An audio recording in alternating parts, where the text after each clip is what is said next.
मेरे देश प्रेमियों आपस में प्रेम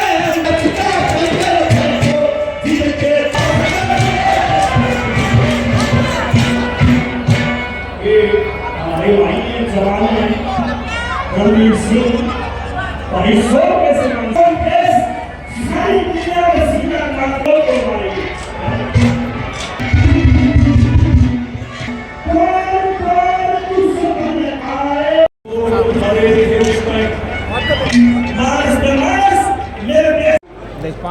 इस जयंती में बहुत मेहनत की थी। नरवरी गांव में एक विशाल कार्यक्रम हुआ था।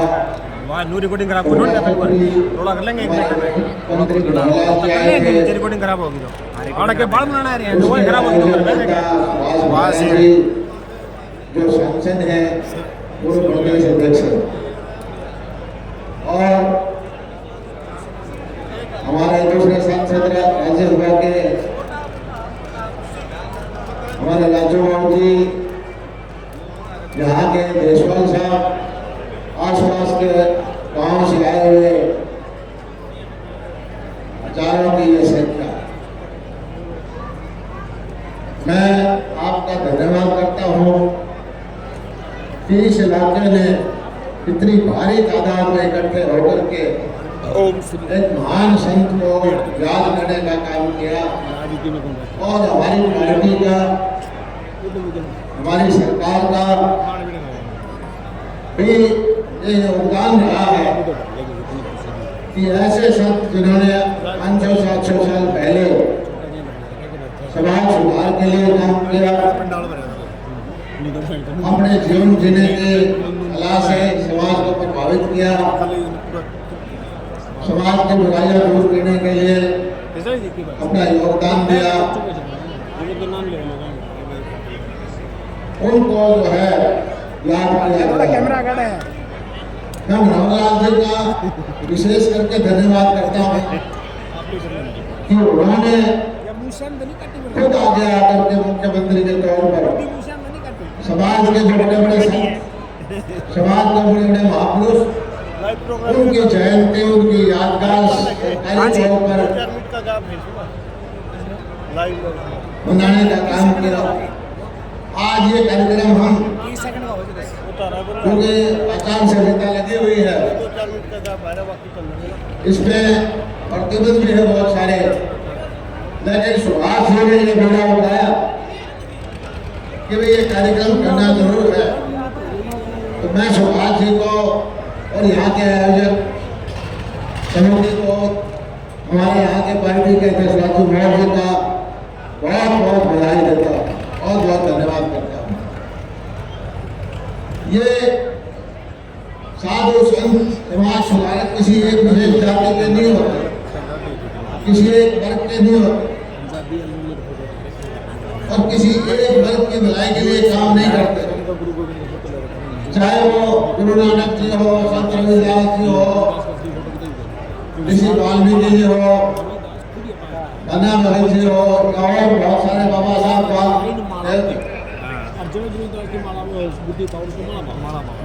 बाकी जितने भी संत हैं या समाज सुधारक हैं, सभी ने किसी रूप में पूरे समाज के लिए काम किया और उसको सारा समाज मिल करके उनकी यादों को आगे बढ़ा करके उनसे शिक्षा लेकर के हम आगे चलेंगे। उससे हमारे समाज में एक रूपता आएगी, सारा समाज मिलजुल करके रहेगा। कुछ लोगों ने अपने राजनीतिक लाभ लेने के लिए समाज को जो बांटने का काम किया है उसको हमें ध्यान में रखना है। ऐसे लोगों को हमने नजरअंदाज करना है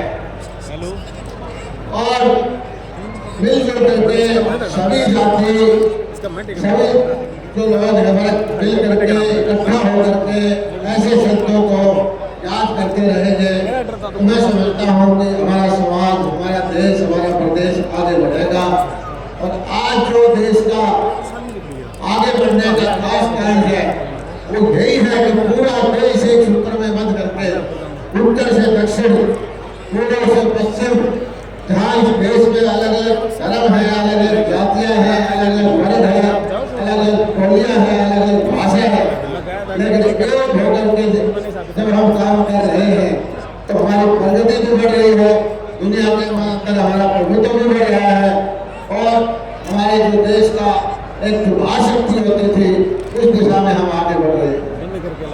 और गांव का हमारे हरियाणा की जो पुरानी कल्चर है, कोई किसी जाति का हो, कोई किसी का हो, सब आपस में भाईचारा, चाचा ताऊ दादा वो देख लेकर के बात करते रहे, मिलजुल करके बार्टर सिस्टम था कि खेती किसी एक किसान करता था तो सब गांव के जो परिवार थे मिल बांट करके हम पूरा उसको अनाज का बंटवारा जब भी करते रहे। तो इसी भावना के साथ हम मिलजुल करके जितने भी महान पुरुष हैं, जितने भी किसी भी वर्ग के हो, किसी भी जाति के हो, उनके इकट्ठे होकर के हम मनाते रहेंगे जयंतियाँ। और मैं सुभाष बराला जी से प्रार्थना करता हूँ कि अगले साल के जो कार्यक्रम है वो हमारे क्षेत्र के अंदर भिवानी में या कहीं महम में या हिसार में उधर करें और हमें भी अपने ऐसे गंगा भगत जैसे महापुरुषों को श्रद्धांजलि देने का, याद करने का मौका दें। इतनी बात करके मैं आप लोगों ने मेरी बात सुनी, आपका बहुत बहुत शुक्रिया, धन्यवाद।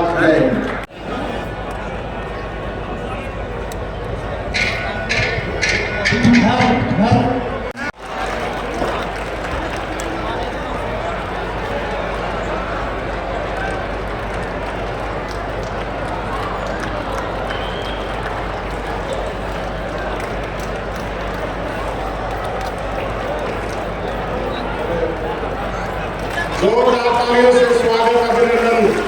धन्ना भगत की, धन्ना भगत की, भारत माता की, भारत माता की। दिलबाग जी प्रधान कांगड़ा बाबा वो भी आए, साथ में सहयोग करें। दिलबाग जी, सिंगरौली खाप के प्रधान भाई रमेश जामनी जी से, चौबामा देशवाल खाप के प्रधान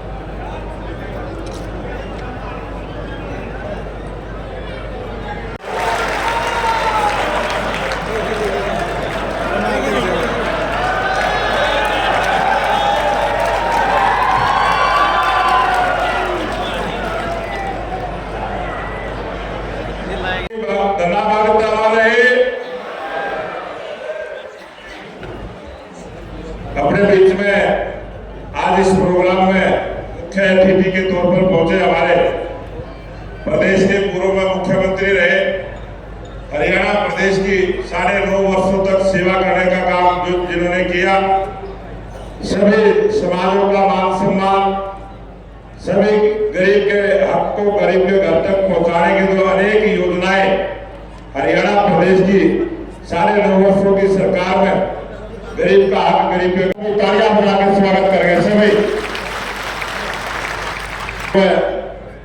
प्रदेश के अध्यक्ष रहे भाई सुभाष बराला जी, हमारे हरियाणा सरकार में कलीराम पटवारी जी पूर्व विधायक, डॉक्टर श्री कृष्ण। अरे ये होना भी चाहिए, क्योंकि देखिए हमारे देश की जो परंपरा है, संत परंपरा है, सनातन परंपरा जो हमारे भारतवर्ष की है, इस जैसी परंपरा दुनिया में कहीं नहीं है। और उस परंपरा को आगे बढ़ाने का काम जिस व्यक्तित्व ने किया, जिस नेता ने किया, वो है हरियाणा के सेवक चौधरी मनोहर लाल जी, जिन्होंने ऐसे संत महात्माओं की जयंती सरकारी स्तर पे मनाने का जो सिलसिला शुरू किया। और राजू भाई, ऐसी सनातन परंपरा के ध्वज वाहक जब बैठे हो बीच में, तो भाई आपका थोड़ा सा दाएं बाएं होना स्वाभाविक था। मैं आप सबसे एक बार आग्रह करूंगा, सर्वप्रथम तो आदरणीय मनोहर लाल जी का जिन्होंने इस परंपरा को आगे बढ़ाने का काम किया, उनका जोरदार स्वागत करें तालियां बजाकर जोरदार। और अब दोनों हाथ खड़े करो ताड़ी बजाऊंगा और मुट्ठी बंद कर लो और धन्ना भगत की जय बोलिए। जमा करनी है दलोरी तक सुननी चाहिए जाके, क्योंकि पिछला कार्यक्रम दलोरी में था। बोलो धन्ना भगत जी की। साड़ा पाट दिया, एक बार और कर दो इसी जबान। बोलो धन्ना भगत जी की। और एक आग्रह और करूंगा भाई, आप बहुत देर से बैठे हो, जब तक मनोहर लाल जी इस मंच से बोल करके चले ना जाए, कोई ज्यादा तो नहीं कहा, क्योंकि कई लोगों ने पानी पुनी पीने की भी आदत है बीच में। चिंता ना करो, राम जी ने भी ठंड कर रखी है। आज ये जो धन्ना भगत जी की जयंती यहाँ पिल्लू खेड़ा के अंदर मनाई जा रही है, इस जयंती में हमारे बीच में आज मुख्य अतिथि के रूप में, मुख्य मेहमान के रूप में उपस्थित आदरणीय चौधरी मनोहर लाल जी, मैं इनको चौधरी कहता हूं क्योंकि ये हरियाणा की चौधर को मजबूत करने वाले भी हैं, उसको आगे लेकर के जाने वाले भी हैं और जन्म से और कर्म से किसान भी है। वो अलग बात है कि हरियाणा की सेवा करते करते आप किसान को तो याद रखे, अपनी जमीन को आपने समाज के के लिए दान दे दिया। जो जमीन आपके पास थी खेती वाली, मैं भी उस जमीन में, उस खेत में कई साल पहले जाके आया था, उस समाज के लिए दान कर दी, वो अलग बात है। ऐसे आज के मुख्य मेहमान आदरणीय मनोहर लाल जी हमारे बीच में, हरियाणा सरकार के मंत्री हमारे भाई जेपी दलाल जी, राज्यसभा के सांसद, बहुत वरिष्ठ नेता, पूर्व मंत्री आदरणीय कृष्ण पवार जी, आदरणीय जसवीर देसवाल जी, आदरणीय कलीराम पटवारी जी, आदरणीय बच्चन सिंह आर्य जी, करमवीर सैनी जी, ऐसे हमारे जींद के विधायक डॉक्टर कृष्ण मेटा जी, और मंच पर इतने लोग बैठे हैं, इनका सबका नाम लूंगा तो बहुत देर लगेगी, लेकिन एक नाम जो सबसे महत्व का है, जिनने इन सब लोगों को, चाहे वो खाप पंचायतों के लोग हैं या हमारे एसजीपीसी के हमारे बहन जी यहाँ सदस्य आए हैं, सब यहाँ सिख समाज के बंधु आए हैं, जाट खाप पंचायतों के, सर्व खाप पंचायतों के हमारे पदाधिकारी आए हैं, ऐसे सब लोगों को जिन्होंने इस एक मंच पर यहाँ पर उपस्थित किया, ऐसे भारतीय जनता पार्टी के बड़े जुझारू जिला के अध्यक्ष और इस कार्यक्रम में जिन्होंने महत्वपूर्ण भूमिका निभाई, केंद्रीय भूमिका में इस कार्यक्रम में है भाई राजू मोर जी, और भारतीय जनता पार्टी के हमारे इस लोकसभा के लोक लाडले प्रत्याशी, राय से विधायक और प्रदेश भारतीय जनता पार्टी के महामंत्री, और जो आज धन्ना भगत जी की जयंती पे आपका आशीर्वाद प्राप्त करने के लिए हमारे बीच में आए हैं, ऐसे आदरणीय भाई मोहनलाल कौशिक जी। और ये जो कार्यक्रम यहाँ पर हो रहा है, इस कार्यक्रम में जिन्होंने रौनक लगाने का काम किया, ऐसे यहाँ के जो धन्ना भगत जी की जो धर्मार्थ पर सभा है, इसके अध्यक्ष आदरणीय तेजवीर कुंडू जी, बुराड़ गांव के सरपंच भाई जोगेंद्र जी, प्रधान कावा तपा सत्यनारायण जी, दिलबाग कुंडू जी प्रधान कावा तपा, रामफल जी प्रधान छेक गामा, मनोज कुमार जी प्रधान संत कबीर पिल्लू खेड़ा, संदीप डांगी प्रधान विश्वकर्मा धर्मशाला, रमेश जामणी सिरोहा खाप प्रधान, हवा सिंह देसवाल प्रधान चौगामा देसवाल, राजवीर सिंह प्रधान बीसी चौपाल, श्रीमती परमिंदर कौर जी मेंबर हरियाणा जो श्रोमणी गुरुद्वारा प्रबंधक कमेटी है, रीता कावड़ा प्रधान ब्राह्मण धर्मशाला, और योगेश जैन प्रधान अग्रवाल धर्मशाला, राकेश सैनी वकील प्रधान सैनी धर्मशाला, और ऐसे तमाम जो यहाँ पर अन्य समाजों के भी मुखिया उपस्थित हैं। और आज के इस बहुत ही सुंदर भव्य दिव्य जो कार्यक्रम यहाँ धन्ना भगत जी की जयंती का हो रहा है, इस अवसर पर यहाँ पर पंडाल में मौजूद हजारों की संख्या में मेरे बहुत ही श्रद्धा के लोग, माताओं बहनों, बहुत ही सम्मान के लोग, बुजुर्गों, नौजवान साथियों, और इधर मंच पे भी बहुत जिम्मेवार लोग बैठे हैं, ऐसे सभी आमंत्रित बंधुगण, सर्वप्रथम में आप इतनी बड़ी संख्या में आए, आपको हाथ जोड़ करके प्रणाम करता हूँ, आपको नमन करता हूँ, आपका अभिनंदन करता हूँ, आपका स्वागत करता हूँ। जैसे मैंने कहा, ये आदरणीय मनोहर लाल जी ने जो शुरुआत की थी, आपकी वजह से ही आज सरकार आपके बीच में आती है, सरकार के मुखिया आपके बीच में आते हैं और आपके बीच में आकर के जयंती मनाने का काम करते हैं। ये परंपरा आप और हम सब मिल करके इसको रुकने नहीं देंगे, इसको आगे बढ़ाएंगे। एक बार माननीय मनोहर लाल जी को एक बार ताली बजा करके इस बात का विश्वास कीजिए, क्योंकि ये परंपरा छोटी परंपरा नहीं, ये संत परंपरा, ये भारतीय सनातन की परंपरा। और इस परंपरा में जब जब भी जैसे भगवान श्री कृष्ण कहते हैं कि धर्म की हानि होती है, पापियों का प्रादुर्भाव बढ़ता है, पापियों का नाश करने के लिए, उस साथ संत जनों को तारने के लिए, समाज को आगे लेकर के जाने के लिए किसी न किसी रूप में भगवान श्री कृष्ण या परम पवित्र परमेश्वर परमात्मा जन्म लेते हैं। उन्होंने कहा है, यदा यदा हि धर्मस्य ग्लानिर्भवति भारत अभ्युत्थानं धर्मस्य तदात्मानं सृजाम्यहम् विनाशाय च दुष्कृतां प्रेरणां साधूनां धर्म संस्थापनार्थाय संभवामि युगे युगे। इस प्रकार की बात भगवान श्री कृष्ण ने कही है। मैं केवल 2 मिनट में आपको ध्यान कराना चाहूंगा।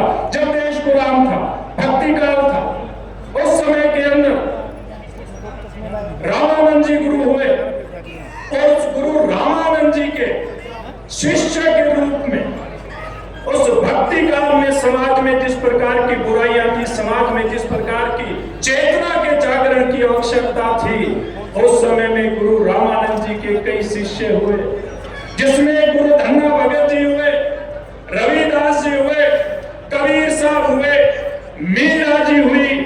आप इस बात के ऊपर गौर करना, ये सब अलग अलग जात बिरादरियों के लोग इनको अपना मानते हुए, अपना संत मानते हुए, अपना लोक देवता मानते हुए इनकी पूजा करते, इनकी अर्चना करते, इनके बताए हुए रास्ते पर चलते हैं। लेकिन कई बार हम ये बात भूल जाते हैं कि हम धन्ना भगत जी के बताए रास्ते पे भी चल पड़ते हैं, कबीर साहब के रास्ते पे भी चलते हैं, मीरा जी के रास्ते पे भी हमारी मातृशक्ति है, ये भक्ति भाव से चलती है, रविदास जी के मार्ग में भी चलते हैं, लेकिन भूल जाते हैं रास्ता समाज को एक करके आगे बढ़ाने का दिखाया था। अलग अलग वर्गों के अपने शिष्य बना करके समाज में अलग जगाने का काम किया था, गुरु रामानंद जी ने किया था। उन्होंने इस उम्मीद से किया था कि समाज की बुराइयों को खत्म करेंगे, समाज में चेतना का जागरण करेंगे। आज मैं इस मंच से आपके सामने केवल एक ही हाथ जोड़ करके अपील करके जाता हूं कि उन शिष्यों में से, रामानंद जी के शिष्यों में से सब पहुंचे हुए थे, लेकिन जिन धन्ना भगत की जयंती मनाने के लिए हम और आप यहाँ पर इकट्ठे आए हैं, वो इन सबसे अलबेले थे, वो सबसे अलग थे। वो उनके अंदर इतना भक्ति का भाव था। राजस्थान के धुआं कला में जब उनका जन्म हुआ था, एक बहुत सामान्य किसान परिवार में संतों की बड़े भाव के साथ सेवा करने की आदत उनकी थी। गांव के अंदर कोई भी संत आता था, पैदल आते थे, जाते थे, धन्ना भगत जी आग्रह करके अपने घर पे बुलाते थे, उनकी माता जी के हाथों से उनको भोजन करवाते थे, प्रसाद दिलाते थे, और ऐसा करते करते भूल जाते थे कि घर के अंदर अनाज है भी नहीं। मैं उदाहरण देकर के अपनी बात समाप्त करूंगा।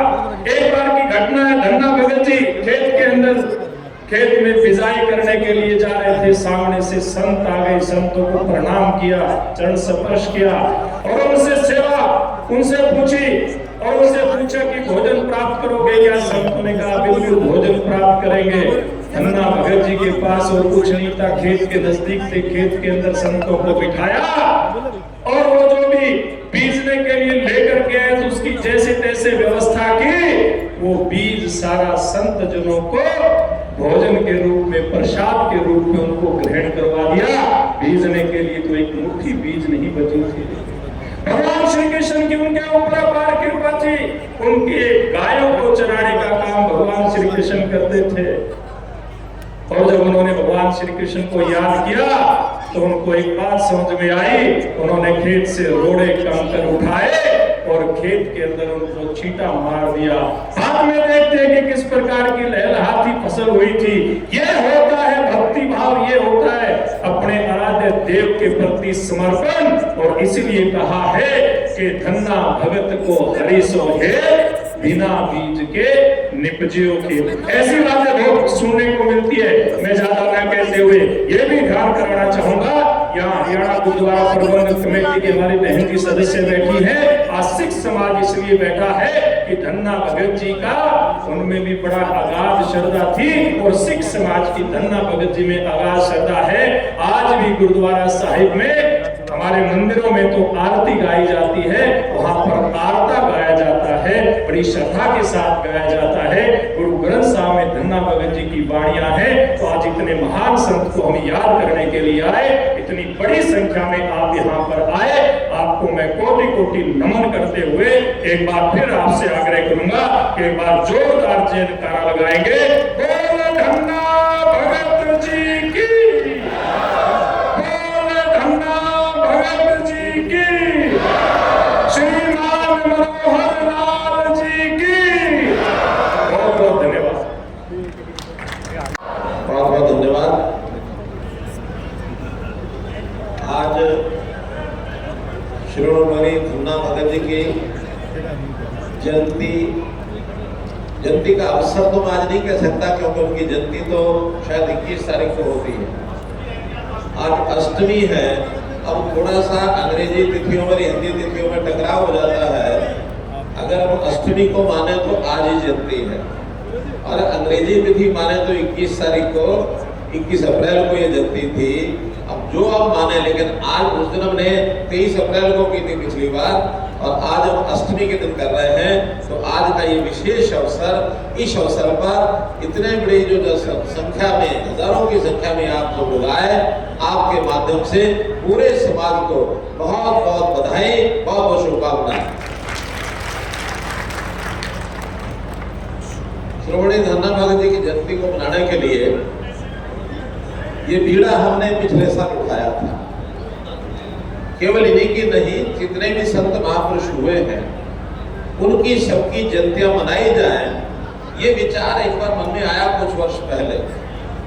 उसको शुरुआत की, उसमें पता नहीं था कि कितना हमको समर्थन मिलेगा, कितना लोग इसमें रुचि रखेंगे, लेकिन जब लगातार काम करते करते यहाँ तक पहुँचे हैं, मैं हरियाणा की जनता का बहुत ही शुक्रिया अदा करता हूँ, धन्यवाद करता हूँ कि हर जयंती में हजारों लोग पहुँचते हैं और अपनी बात कहते हैं, हमारी बात सुनते हैं।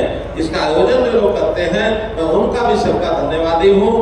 आज की इस जयंती के कार्यक्रम के आयोजक, उसमें जो प्रमुख नाम है, वैसे तो हमारे सुभाष बराड़ा जी और राजू मोर और इस प्रकार की टीम तो साथ थी, लेकिन यहाँ इस इलाके के जो लोगों ने इसमें सहयोग किया, उसमें भाई तेजवीर कुंडू जो प्रधानाचार्य हैं, और धन्ना भगत धर्मार्थ प्रधान है, धन्ना भगत धर्मार्थ सोसाइटी के जोगेंद्र है, सरपंच है पुराण के, सत्यनारायण प्रधान कालवाड़ा तपा के, दिलबाग कुंडू हैं, राजपाल जी हैं, मनोज कुमार जी हैं, संदीप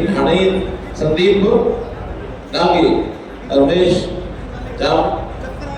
जाबड़ी, आवास सिंह देशवाल, राजवीर सिंह जी, श्रीमती प्रभंकर कौर, प्रीतम कारवा, योगेश जैन, राकेश सैनी वकील, ये सब लोग ऐसे हैं जिन्होंने एक टीम के रूप में अपना काम किया और इस कार्यक्रम को सफल किया। इन सबका तो मैं धन्यवाद करता ही हूँ। आज मंच पर बैठे हमारे श्री जेपी दलाल जी हैं, जो मंत्री हरियाणा सरकार में, कृष्ण पवार जी हरियाणा राज्यसभा के सदस्य हैं, सुभाष बराड़ा जी अपने सामने सांसद आकर के भाषण दे के गए हैं। भाइयों ज्यादा नहीं है, 15-20 मिनट बैठना है, अभी ठीक है, थोड़ा उधर खाना खुला नहीं है, जब खुलेगा तभी जाना, पहले नहीं। इसलिए भाइयों बहनों थोड़ी देर बैठेंगे, ज्यादा देर नहीं बैठेंगे। तो मेरा निवेदन ये है कि जिस प्रकार ये जो जयंती मनाने का काम यहाँ शुरू हुआ है, मैं निवेदन करूंगा हमारे सुभाष बराड़ा जी, राजू मोहन जी और भी जो संयोजक यहाँ सारे नाम मैंने पढ़े, और इनके साथ एक नाम और जोड़ रहा हूँ। हमारे राज्यसभा के सांसद हैं श्री कृष्ण पवार जी, जिन्होंने अभी थोड़ी देर पहले आपको ये बताया कि ये कहते हैं हम और आप सब गुरु भाई हैं। मैंने कहा कैसे? कहने गुरु रविदास जी के जो गुरु थे और धन्ना भगत जी जो गुरु थे वो रामानंद जी थे। तो दोनों एक ही गुरु के शिष्य होने के बाद हम उनकी आगे परंपरा को चला रहे हैं। तो सभी एक प्रकार से गुरु भाई हैं। तो इस टीम में मैं कृष्ण पवार जी को भी जोड़ता हूँ कि हर साल धन्ना भगत जी जयंती हरियाणा में कहीं भी जहाँ आपको ठीक लगता है उसको बनाने का काम आपको करना चाहिए। बोलिए है मंजूर, सारी टीम को मंजूर है। हर साल मित्रों कि धन्ना भगत जी जयंती हम लोग मनाएंगे और इसका संदेश बहुत अच्छा संदेश सारे समाज में जाता। मंच पर विराजमान हमारे कृष्ण भट्टा जी हैं, विधायक जींद से, और हमारे प्रत्याशी हैं भाजपा के महामंत्री भाई मोहनलाल जी बड़ोली, जिन्होंने अभी आपके सामने भाषण किया, जसवंत देशवाल जी और कलीराम पटवारी जी, बचन सिंह आर्य जी, ये सब इस इलाके के विधायक रहे हैं, अभी सब पूर्व विधायक हैं, इनका भी सम्मान करता हूँ। हरियाणा सरकार में चेयरमैन श्री करमवीर सैनी जी, उपस्थित हमारे अन्य साथी जो मंच पर बैठे हैं, इधर भाइयों के मंच पर बैठे हैं, सामने बैठे हमारे माताओं बहनों बुजुर्गों नौजवान साथियों पत्रकार छायाकार मित्रों, आप सबका बहुत बहुत अभिनंदन और बहुत बहुत धन्यवाद। मित्रों, जैसा हम जानते हैं कि संतों का जो दर्शन, वास्तव में संत हमारे लिए ये तीर्थ का रूप होते हैं। हम तीर्थ स्थानों पर जाते हैं उनके दर्शन करने के लिए। तो जब संतों को स्मरण करते हैं तो अपने आप हमारे मन में एक तीर्थ का भाव जागता है। और जब भी हम ऐसे नाम को, धन्ना भगत जी जैसे नाम को, पहले इनको भुला दिया गया लेकिन हमने याद करके इनको महत्व को कम नहीं होने दिया है। धन्ना भगत एक ऐसे संत थे, बहुत सादगीपूर्ण तरीके से रहते थे। पिछली बार मैंने उनकी सारी कहानी आपको सुनाई थी, इसलिए मित्रों उसमें दोबारा जाने की जरूरत नहीं है। बात तो यह है कि उनकी शिक्षा, उनके संस्कार हमारी नई पीढ़ी में कैसे आए, इसलिए जयंतियां मनाई जाती हैं। तो इसी नाते से हमने हरियाणा में ये जयंती मनानी जो शुरू की है, अब अपनी नई पीढ़ी को धन्ना भगत जी की शिक्षा, इसका प्रचार प्रसार कर सके। देखिए, धन्ना भगत के लिए मैं उनके जीवन को देख करके ऐसा लगता है कि जो संत होता है, उनके संत का जीवन, उनके जीवन में 12 महीने बसंत होता है। संत के जीवन में 12 महीने बसंत होता है। हमेशा जब उनको याद करो तभी अच्छी बातें सामने आती हैं। तो इसलिए किसी को भी जब संत बनने की एक उपाधि दी जाती है, उनका पूरा जीवन लगा देता है और जीवन समाज की सेवा में लगाता है। तो समाज की सेवा में जो संत होते हैं, उनके जीवन को याद करना बहुत जरूरी है। एक वाक्य जैसे बताया, जैसे एक लिखा गया है, पंक्तियां लिखते हैं कि संत होना सरल न जानिए, संत होना सरल न जानिए, जैसे चढ़ना पेड़ खजूर, चढ़े ते चखे प्रेम रस, गिरे तो चकनाचूर। अगर संत बन गए हैं तो जैसे पेड़ खजूर होता है, खजूर पर अगर हमने खजूर चख लिया तो समझो आनंद आ गया, उसका प्रेम रस मिल गया। लेकिन अगर कहीं उस रास्ते से गिर गए तो चकनाचूर हो जाते हैं। इसलिए मित्रों, संतों के जीवन से हमको जो सीख मिलती है, उस विषय को लेकर के हम आगे बढ़ते हैं। अब थोड़ा विषय में इसमें और थोड़ा जोड़ना चाहूंगा कि आखिर लोग, जैसे हम राजनीतिक क्षेत्र के लोग, कई बार जब इस प्रकार के हम कार्यक्रम करते हैं तो लोग हमको कहते हैं कि भाई राजनीतिक पार्टी के आदमी ये संतों की बात क्यों करते हैं, ये धर्म की बात क्यों करते हैं, संस्कारों की बात क्यों करते हैं। मेरा ये कहना है कि देखिए, हम सरकार इस नाते से सड़कें बनाना, स्कूल बनाना, कॉलेज बनाना, फिर सिंचाई के साधन खड़े करना, हम करोड़ों रुपया बजट लगाते हैं विकास के कामों के लिए। लेकिन यदि समाज में हमने ये जो भौतिक निर्माण है, इसके साथ अगर मनुष्य के निर्माण की तरफ नहीं सोचा तो ये सारा भौतिक निर्माण बेकार है, पूरा बेकार है। इसलिए मित्रों, ये मनुष्य निर्माण, आदमी का संस्कारित होना, अच्छा नागरिक कैसे बने, ये भी सरकारों का काम होता है, जो पिछली सरकारों ने कभी किया ही नहीं। उन्होंने सोचा कि नागरिक कैसा होना चाहिए, नागरिक ईमानदार होना चाहिए, असत्य बोलने वाला होना चाहिए, सेवा भावी होना चाहिए। कभी पिछली सरकारों ने सोचा ही नहीं सोचा। इसलिए उन लोगों ने केवल अपनी राजनीति करने के लिए लोगों को बांट दिया, जातियों में बांट दिया और उसको वोट बैंक के नाते से उपयोग करने लगे। हम कहते हैं नहीं, ये समाज अच्छा समाज बने, इसके लिए जीवन में जो करना पड़ेगा वो हम करेंगे और सरकार के माध्यम से करेंगे। इन्होंने सरकार को इन शिक्षा की बातों से, धार्मिक बातों से दूर कर दिया। हम कहते हैं कि नहीं, आज अगर हम ठीक ध्यान से देखें तो धर्म कई प्रकार का होता है। एक धर्म ऐसा होता है जो व्यक्ति को अपनी जिम्मेवारी निभाता है। हमारा राजनीतिक धर्म, जिसका हमारा संविधान है, वो हमारी गीता है। उस संविधान के हिसाब से हम राजनीति करें तो वो भी एक प्रकार का धर्म है। धर्म आदमी का, जिस प्रकार से हम यानी महापुरुषों की पूजा करते हैं, महापुरुषों के रास्ते पर चलने का मार्ग हमारे समाज को अच्छा बनाता है, वो भी हमारा एक धर्म है। तो इस धर्म के आधार पर हम राजनीति का धर्म हो, देश का धर्म हो, राष्ट्र प्रेम हो, तो राष्ट्र प्रेम ये भी एक राष्ट्र धर्म है। अगर अपने देश को भूल गए तो मित्रों, समाज कहीं का कहीं चला जाए। मोदी जी ऐसे व्यक्ति हैं जिन्होंने राष्ट्र धर्म को अपने सामने रखा है, और राष्ट्र धर्म को सामने रख करके इतने काम ऐसे कर दिए, इस राष्ट्र की एकता, अखंडता। कश्मीर देश से टूटने के कगार पर आ गया। कांग्रेस ने 370 धारा लगा के रखी थी, तो कश्मीर देश का टूट नहीं पाया। मोदी जी ने और अमित शाह जी की जोड़ी ने रातों रात 370 खत्म करके ऐसा काम कर दिया, देश को एक मजबूती से बांध दिया, एक मजबूती से बांध। नॉर्थ ईस्ट के कितने प्रांत, चाहे उसमें आसाम हो, मणिपुर हो, मेघालय हो, नागालैंड हो, कितने प्रदेश हैं, इस देश से अलग होने की बात करते रहे। भारत अलग है, वो प्रदेश अलग है। हमारे नेता ने बार बार जाकर उन लोगों के मन में परिवर्तन लाके वहां जो नक्सलवाद था, वहां जो आतंकवाद था, वहां का आतंकवाद साफ करके उन लोगों को समर्पण करने के लिए मजबूर कर दिया। आज नॉर्थ ईस्ट के 8 प्रदेशों में या तो भारतीय जनता पार्टी की सरकार है, और या फिर हमारा बहुत मजबूत विपक्षी उभरा है, जहां कहीं भी कांग्रेस ने पैर दबाने की कोशिश की, जब नहीं पाया। और लोकल पार्टियां बनी हुई थी, आज मुख्य धारा में आ गए। हमारा बिहार से लेकर के केरल तक बीचों बीच नक्सलवाद का एक गैलरी बनी हुई थी। उस नक्सलवाद के कारण से कभी कभी डर लगता था कि उत्तर भारत और दक्षिण भारत के बट करके 2 देश न बन जाए। मित्रों, उस सारे को खत्म करके आज पूरे देश की एकता, अखंडता, ये मोदी जी के पिछले 10 साल का परिणाम है। तो इस 10 साल के अंदर राष्ट्र प्रेम का, राष्ट्र धर्म का जो निभाना, निर्वहन किया है, ये हमारे मोदी जी ने किया है। हमारी जीवन पद्धति ये अच्छी बने, इस जीवन पद्धति में हमारे जैसे महापुरुषों का विषय आता है। वहाँ हमारे कई प्रकार के ऐसे समाज के अंदर स्थान बने हैं। हर कोई अपने महापुरुष के आधार पर कोई मजहब, कोई धर्म इस नाते से अपनाता है, कोई भक्ति मार्ग अपनाता है। हमारा इलाका आर्य समाज का इलाका है। आर्य समाज में स्वामी दयानंद जी की बताई हुई शिक्षा के ऊपर हम लोग चलते हैं।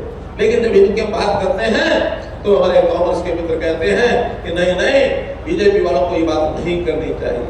हम कहते हैं क्यों नहीं करनी चाहिए?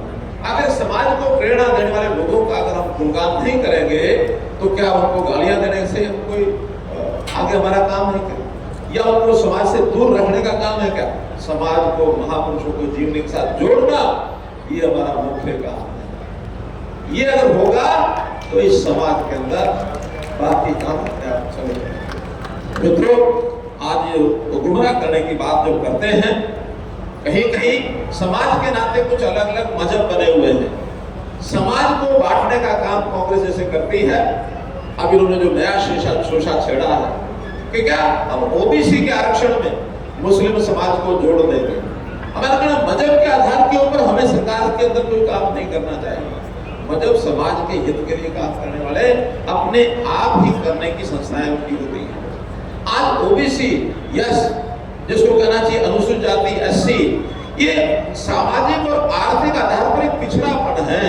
ये पिछड़ापन है, इसलिए सहूलतें दी जाती है, आरक्षण दिया जाता है। लेकिन अगर हम मजहब के आधार पर देंगे तो ये जो पिछड़ा समाज है, इसका हिस्सा कम होगा।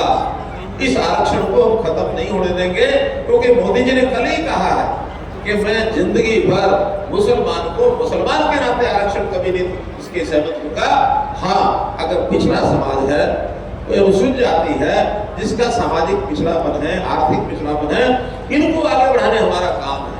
उसमें कोई भी वर्ग है, उसमें अगर ऊंची जातियों के लोग भी गरीब हैं, पिछड़ गए हैं, उनके भी अलग से आरक्षण की व्यवस्था हम करेंगे।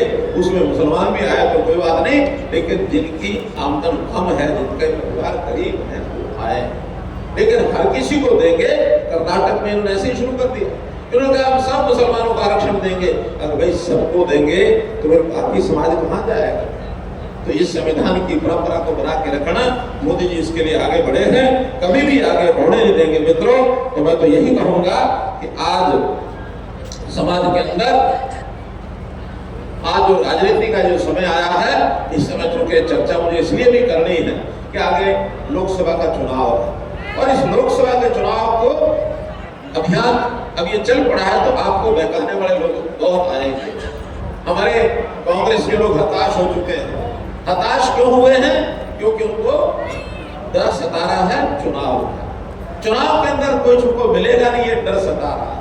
और दूसरा, जो उपलब्धियां मोदी जी की 10 साल की हैं, वो 50 साल में काम नहीं कर सके, उनको ये भी परेशानी हो रही है, उनको एक चिढ़ उठ रही है और वो तरह तरह के झूठ बोलने के लिए आगे आ रहे हैं। इस प्रकार के झूठ बोलने में आप लोगों को, एक झूठ उन्होंने बोला कि हम गरीबी हटाएंगे।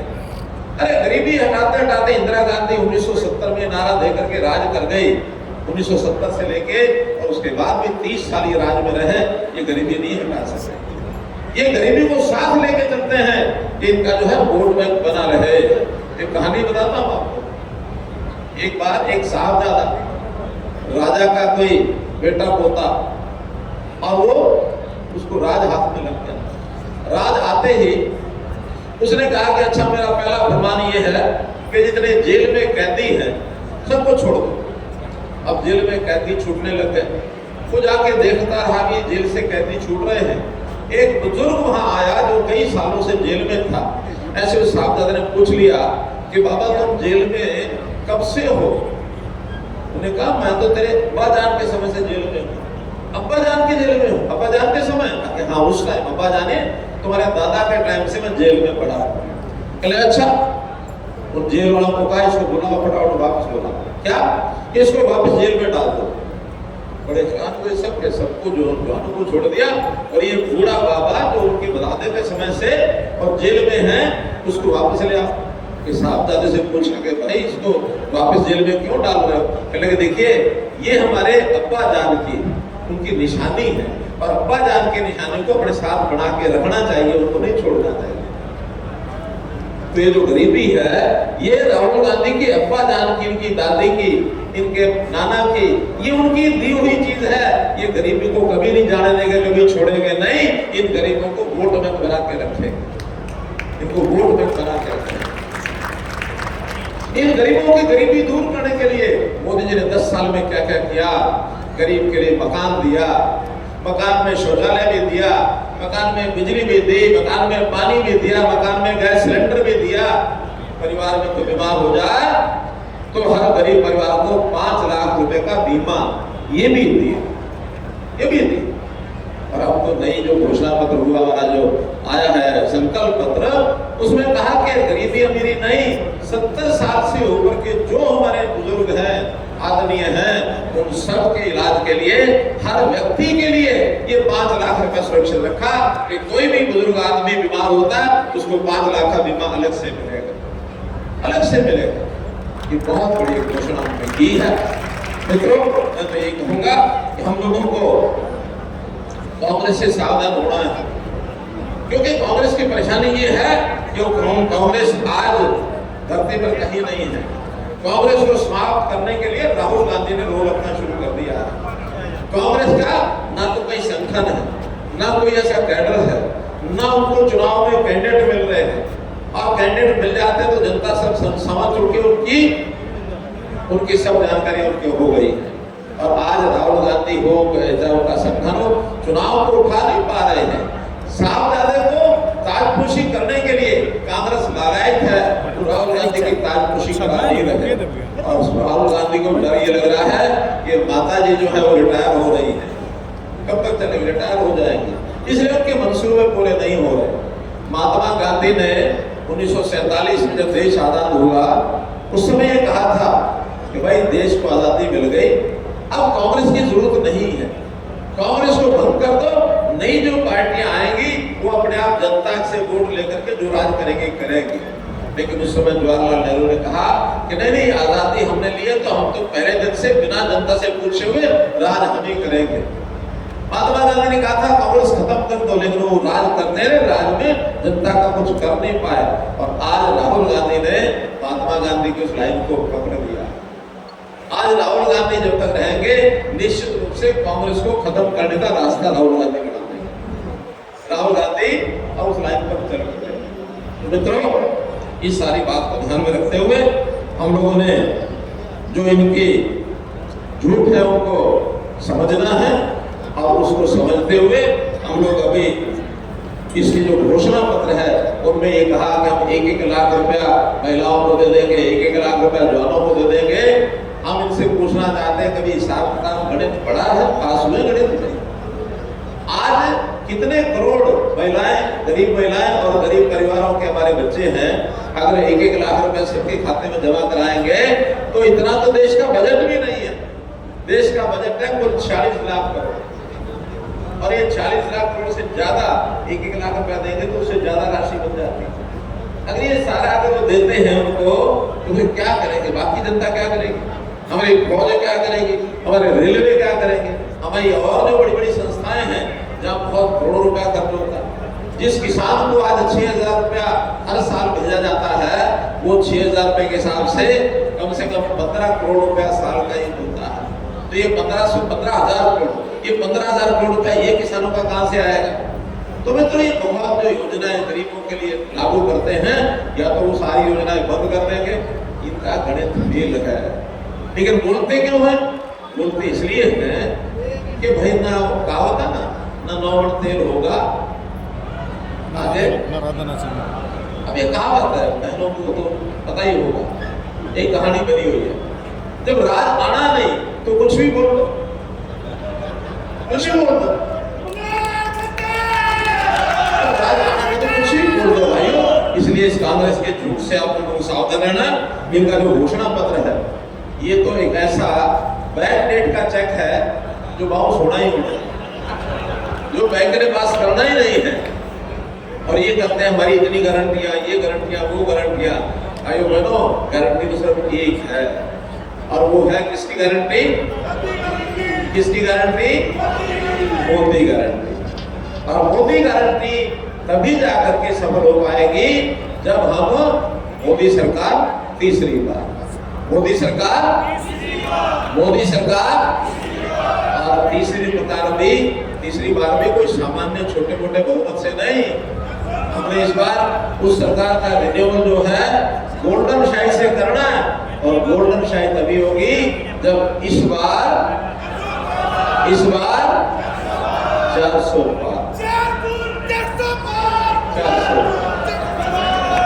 धन्यवाद।